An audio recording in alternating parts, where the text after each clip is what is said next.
Ito na yung aking bouquet of, nandun? Malunggay. Naternuhan na ng manok. At papaya! Yummy! Tingnan natin dito sa lagayan. Oh.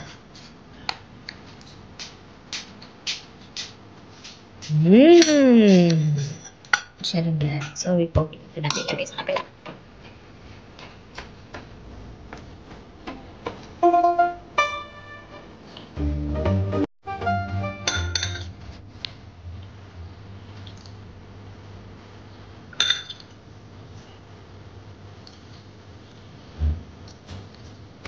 Yan, dalawa lang kami kasi wala dito si babysit.